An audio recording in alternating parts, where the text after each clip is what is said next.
关注不迷路，每天更新故事，先点赞收藏再看哦。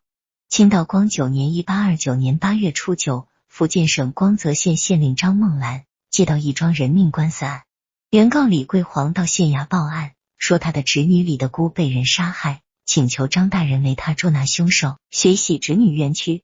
张县令接到报案，立刻带着3班衙役前往现场勘验。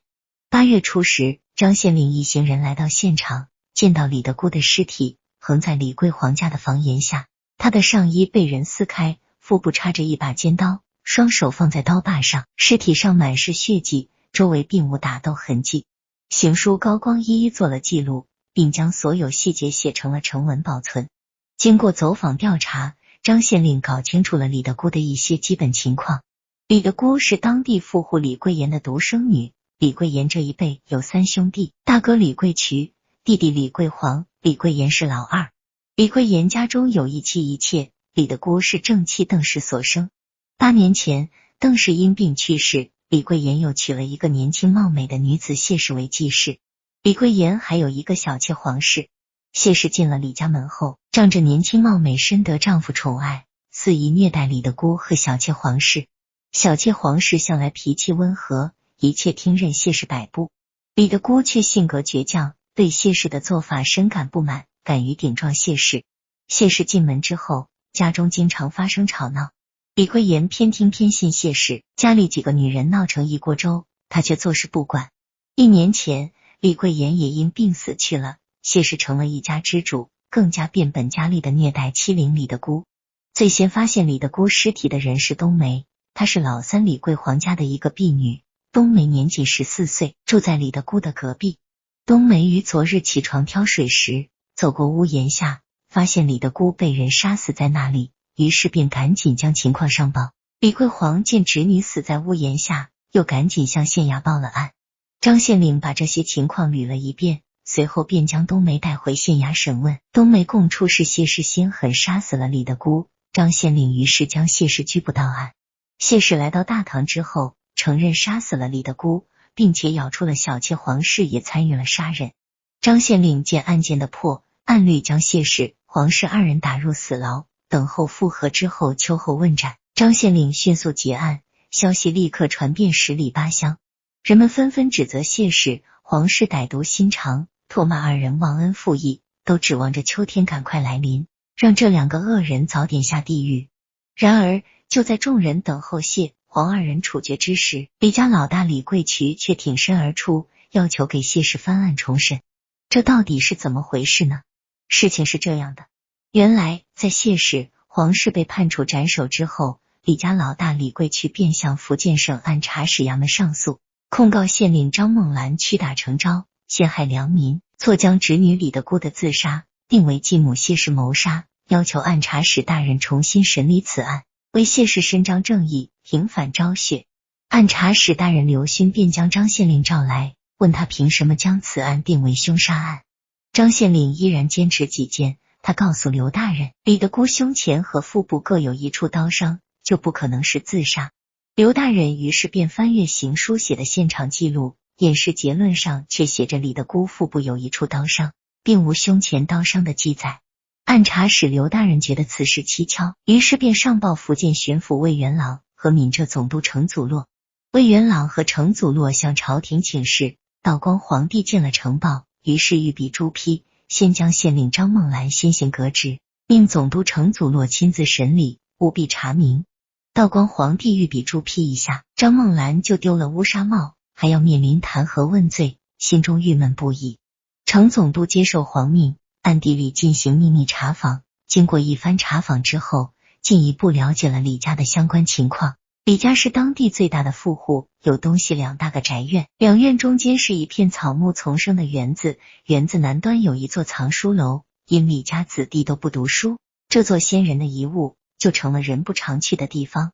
老大李桂渠、老二李桂岩2家和老母关氏住在西院，老三李桂煌一家住在东院。自从李的姑和谢氏关系不和谐后，李的姑就搬来住在李桂煌家里。谢氏进了李桂岩的家门后，一直欺凌李的姑和小妾黄氏。李的姑和小妾黄氏2人关系很好，李的姑有什么心里话都向黄氏倾吐，也算是有了一个知心人。既然皇室与李的姑关系很好，程总督就提审了小妾皇室。皇室为自己的行为辩解了一番，随后说出了一条线索：婆婆关氏有一个佣人叫李希妹。自从李的姑死后，李希妹便神志失常，不久之后又被她的哥哥李矮的逼着嫁了出去。这是一个比较反常的情况，程总督立刻传唤李希妹。果然，李希妹说出了一个秘密。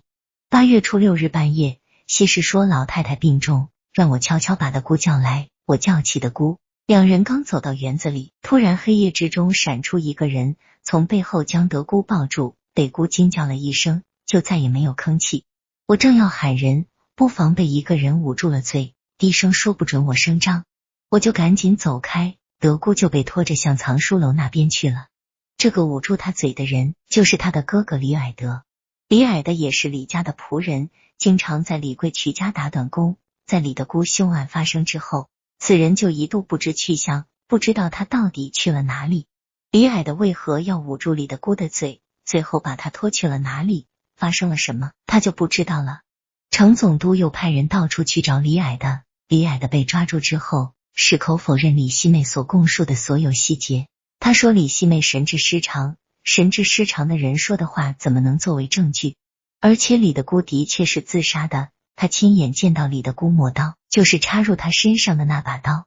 李的姑是自杀的，不信可以拿他身上的那把刀去问人，那把刀是李的姑用来防身的，很多人都见过那把刀。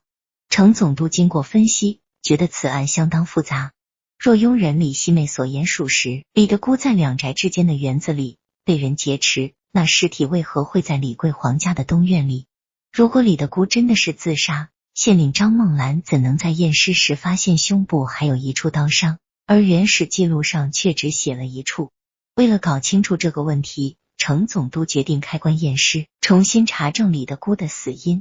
李的姑的棺材很快被挖出，重新验尸的结果显示，李的姑前身果然有2处刀伤，一处在胸窝，从手法上来看是生前被人插入，刺透了心脏；另外一刀位置偏下，从手法上来看是死后被人插入的。李的姑的脖子上还有明显的绳索勒痕，这个情况与李希妹所说的情况相当吻合。程总督将当初的行书高光押解上来，问他为何把2处刀伤写成1处。高光见此事惊动了总督大人，甚至连道光皇帝都御笔朱批了，因此吓得浑身发抖。程总督下令将高光一顿杖责，20大板还未打完，高光就承认说把刀伤写成1处是李贵渠的主意，他接受了李贵渠送来的20两银子，把原本是2处刀伤的情况写成了1处。程总督当即下令将李贵渠捉拿到案。李贵渠被捉拿到大堂后，一口咬定李的姑是自杀。他之所以要翻案，主要是因为可怜谢氏，李矮德也承认李的姑是自杀的。他之所以贿赂高光改写验尸报告，就是害怕谢氏被张县令屈打成招。程总督又问李贵渠，李的姑身上有2处刀伤，有1处明显是生前被人所杀，有1处是死后被人用刀插入，而且李的姑脖子上有勒痕。李希妹又说李的姑被人劫持，有李的姑的尸身为证，岂是3言2语就能混淆过去的？李贵渠巧言令色，不重则是不会说真话的。程总督见李贵渠嘴硬，又让其与高光对峙，又对2人进行严厉杖责。经过对李贵渠、李矮德、谢氏和高光反复拷问，又调查走访了多个证人之后，程总督终于查清了这起离奇案件的真相。原来李家老二李贵言病死之后，李贵渠就和谢氏勾搭上了。一天傍晚，李的姑发现了伯父李贵渠一母谢氏在房中偷偷摸摸嬉笑作乐。李的姑怀疑伯父与谢氏有染，于是便到小妾皇氏的房中述说了这件事情。李的姑气得脸色发青，她说一定要去家族中揭露这件丑事，把谢氏赶出李家大门。李的姑正在气头上，说话声音很高。碰巧李贵渠的2儿子李雄走到窗外，把李的姑的抱怨话听得一清二楚。李雄向其父李贵渠报告了此事，李贵渠听到后恼羞成怒。老二李贵言死后，李贵渠曾想霸占李贵言的财产，结果与李的姑发生了激烈冲突。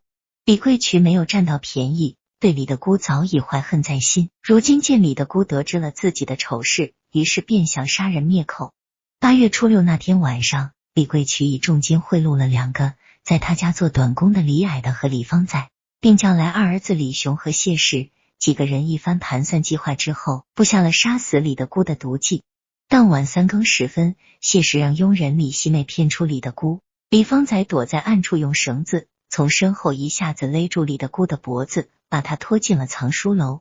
李希妹刚想叫人，结果他的哥哥李矮的捂住了他的嘴，并让他赶紧离开此地。李希妹只得离开了园子。李德姑被拖到藏书楼时拼命挣扎，此时李桂渠、李雄、谢氏、李方仔4人死死摁住他的4肢。李矮的抽出尖刀，对准李德姑的胸口，一刀刺了下去，尖刀刺穿了李德姑的心脏，李德姑当场身亡。李桂渠等5人联手杀死侄女李德姑后，李桂渠推想东院老三李桂黄家的大门肯定没关，于是便把尸体悄悄抬回东院去。尸体抬回东院的屋檐下之后，李方仔又潜入屋中，偷走了李德姑平时用来防身的尖刀，用这把尖刀插入李德姑的尸体上，并把李德姑的双手放在刀把上，做出李德姑自杀的假象。佣人李希妹知道此案真相，于是被逼迫的神志失常，最后又被逼着嫁出了李家去。李桂渠真是一个狠毒的人，他的如意算盘打得很响。如此一来，他既能让人们认为李德姑是自杀的，又可以把祸水引到老三李桂黄身上去。老三李桂黄若因此牵连被捕下狱，李家这偌大的家业最后都归了他一人所有，真是一石三鸟的妙计啊！李桂渠千算万算，却没有算准的是，由于当时天黑，李方仔在下刀时又心慌意乱，所以在李德姑腹部下方匆忙乱扎了一刀就跑了。由此就出现了2个刀口。张梦兰县令以此为据，得出了李德姑被杀的结论。后来由于李桂黄家的婢女冬梅指认谢氏被捕入狱，谢氏在狱中乱咬黄氏是他的帮凶，于是张县令把谢氏和黄氏统统抓捕，并按律判处斩首之刑。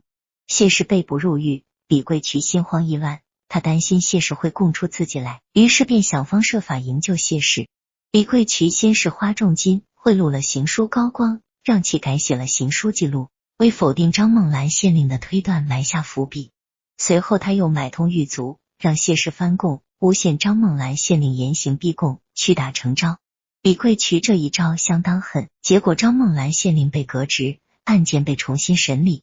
李桂渠机关算尽，但他没想到的是，此事闹得太大，最后连道光皇帝也不得不朱批总督重审此案。在福建总督程祖洛的督办之下，真相很快就被查了出来。李桂渠心狠手辣，聪明反被聪明误，最终难逃法网，只得交代了杀人的罪行。李桂渠真是心狠，他与2弟的妻子私通，又谋夺其家产，在被李德姑知道奸情后，竟然勾结谢氏、李矮德、李方仔、李雄、高光等人合谋害死了李德姑。害死李德姑后，又将尸体送到李桂黄家，造成李德姑自杀的假象。李德姑在李桂黄家自杀，李桂黄难逃逼死李德姑的罪责。一旦李桂黄入狱，李家所有的家业都归了他一家所有。如此一来，李桂渠既避免了奸情暴露，又嫁祸给了3弟李桂黄，又趁机可以霸占2弟、3弟的家产，真是一石三鸟，如意算盘打得噼啪响。只可惜的是，李桂渠丧心病狂，对亲侄女痛下杀手，最终天网恢恢，自食恶果，报应来得太快。最后程总督将结案呈文上报道光皇帝，道光帝朱批按律处置，结果可想而知，李桂渠、谢氏、李雄、李矮德、李方仔、高光6人被斩首示众，张梦兰县令官复原职，小妾黄氏无罪释放。李桂渠等6人被斩，百姓无不拍手称快。自此，清代杀咫奇案宣告结案。好了，本期的故事我们就讲到这，欢迎评论区留言讨论哦。感谢您的观看，如果想看更多故事，欢迎关注。